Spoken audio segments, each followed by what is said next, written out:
Merhaba, kanalıma hoş geldin. Ben Esra. Bugün seninle nefis bir latte pasta yapacağız. Fırınsız, çok pratik ve çok lezzetli olacak. Daha önce bunun pasta halini, yani pandispanyalı halini yapmıştım. Çok beğenilmişti, çok sevilmişti.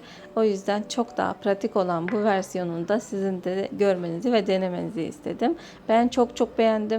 Sizin de çok beğeneceğinize eminim. Tarife geçmeden önce eğer kanalıma ilk defa denk geliyorsanız yorum yapmayı, beğeni bırakmayı ve abone olmayı da ihmal etmeyin lütfen. Bu benim için çok kıymetli. Tatlımıza kremayı pişirmekle başlıyoruz. Un, nişasta, yumurta, kahve ve şekeri bir tencereye alacağım. Üzerine süt ekleyeceğim ve iyice karıştırdıktan sonra ocağa orta ateşe alıp iyice karıştıra pişireceğim. Çok lezzetli, çok güzel bir krema oluyor. Herhangi başka bir tiramisu gibi bir lezzete de uygulayabilirsiniz. Çok güzel olacaktır.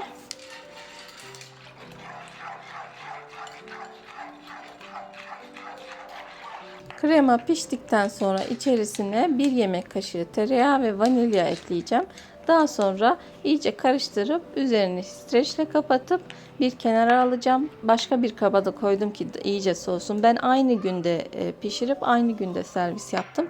Ama eğer siz bir gün önceden yaparsanız çok daha net dilimler elde edersiniz. Benim vaktim olmadığı için aynı günde yaptım ve çok sıcak bir gün geçirdiğimiz için de çok istediğim kadar her şeyi soğutup net kıvamlar elde edemedim. Ama yine de lezzeti ve görünüşü güzeldi. Kremayı bu şekilde oda sıcaklığına geldikten sonra buzdolabına alırsanız ve öbür gün işleme alırsanız çok daha güzel olacaktır. Ben 1 saat kadar bekledim.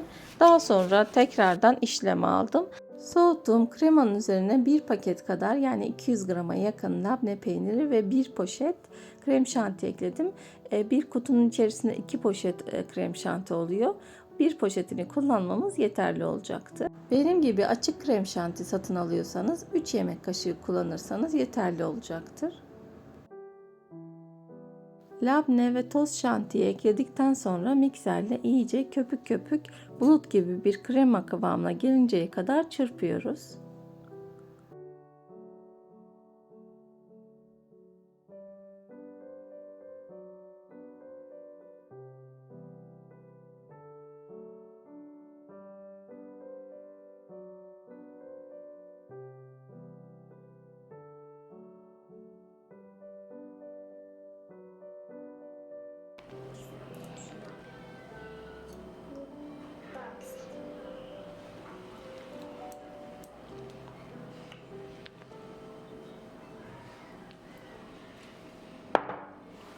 Bisküvileri ıslatmak için ılık bir kahveye ihtiyacımız var.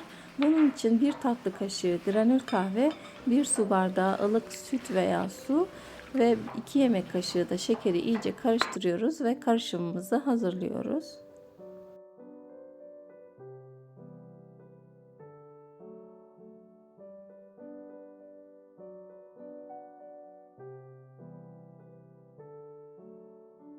Bisküvi olarak dilerseniz petibör de kullanabilirsiniz ama burçak çok daha lezzetli bir bisküvi olduğu için pastamız çok daha lezzetli olacaktır.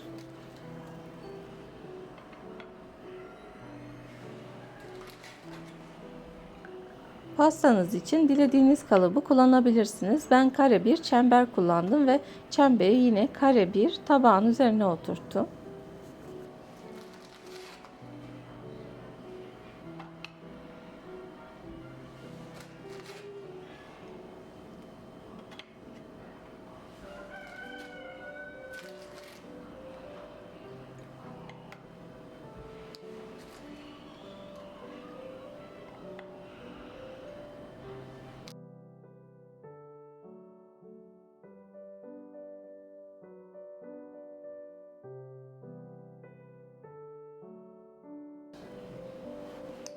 Ben sadece 2 kat bisküvi kullanacağım. O yüzden kremayı 2'ye böldüm.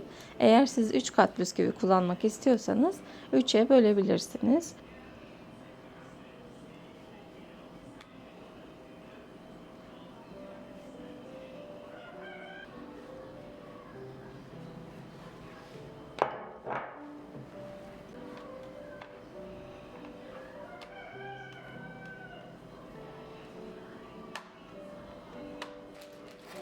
İkinci kat için tekrar aynı işlemleri yapıyorum.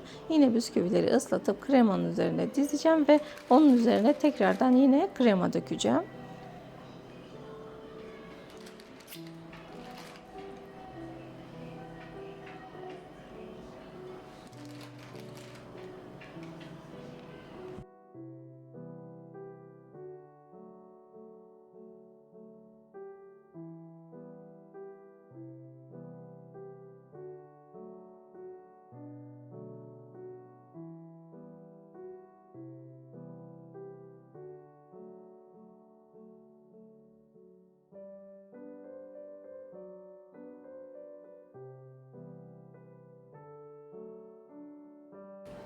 Pastanın en üst katmanının daha pürüzsüz olmasını istediğim için bu şekilde bir spatula kullandım ve elimden geldiğince düzeltmeye çalıştım.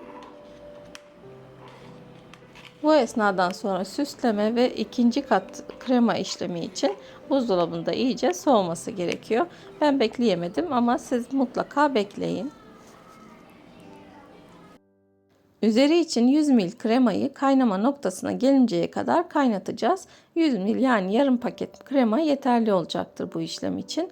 Daha sonra üzerine 150 gram ince doğradığımız beyaz çikolatayı koyup erimesini sağlayacağız ve daha oda sıcaklığındayken pastanın üzerine dökeceğiz.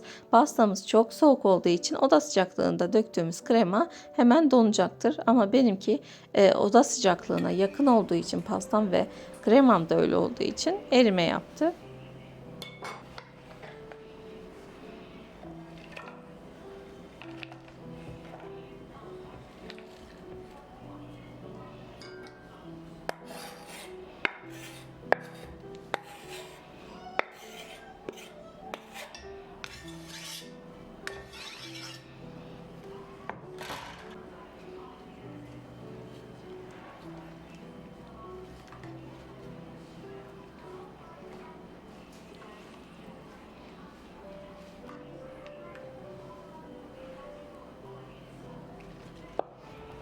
Beyaz çikolatalı ganajın pastanın üzerinde katman halinde kalmasını istiyorsanız döktükten sonra iyice soğutun, daha sonra çemberi çıkarın.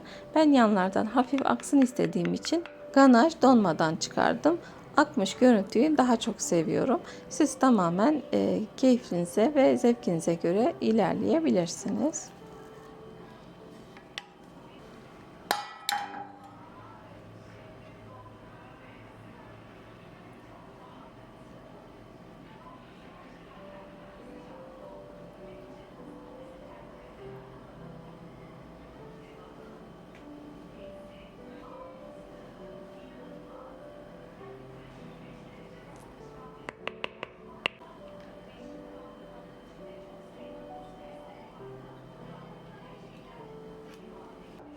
Üzerindeki çizgiler için ben lotus kullanacağım. Siz isterseniz kahvaltılık çikolata kullanabilirsiniz veya karamel de kullanabilirsiniz. Hazır karamel soslar oluyor kutularda. Dilerseniz onu da kullanabilirsiniz. Nasıl isterseniz öyle ilerleyebilirsiniz. Ben lotusun tadını bu pastaya çok yakıştırdığım için lotus kullanmak istedim. Ama lotus muadili kremalar da var bu zincir marketlerde satılan. Dilerseniz onları da kullanabilirsiniz. 1 yemek kaşığı lotusu torbanın içerisine aldım. İyice su geçirmeyecek şekilde bağladım ve bunu bu şekilde sıcak suyun içerisine atacağım. 1 dakika kadar bekleyince hemen eriyor zaten. Daha sonra alttan kesip çizgileri yapacağım.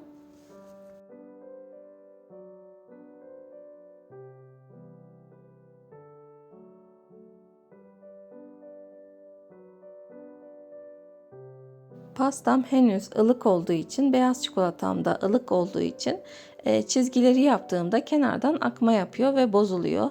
Eğer sizin pastanız iyice soğuduysa böyle bir sorunla karşılaşmayacaksınız.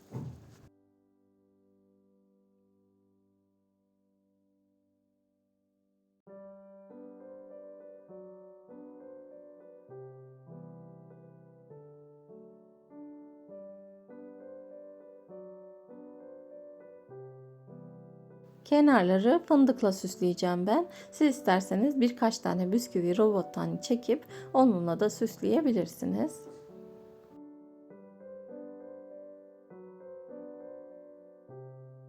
Pastanın kıvamı bu şekilde, gerçekten Çok lezzetli, çok güzel bir pasta oluyor. Dediğim gibi eğer dinlendirirseniz çok daha net dilimlerde elde edebilirsiniz. Eğer hala abone değilseniz abone olmayı, videomu beğenmeyi ve yorum yapmayı ihmal etmeyin lütfen. Pastamın görünüşüyle sizi baş başa bırakıyorum. Pandispanya'yı kullanmadan sadece bisküviyle çok güzel, çok lezzetli bir pasta elde edebilirsiniz. Gönül rahatlığıyla sevdiklerinize, eşinize, dostunuza, ailenize de pişirebilirsiniz. Beni izlediğiniz için çok teşekkür ederim. Kendinize iyi bakın, hoşça kalın ve lütfen takipte kalın.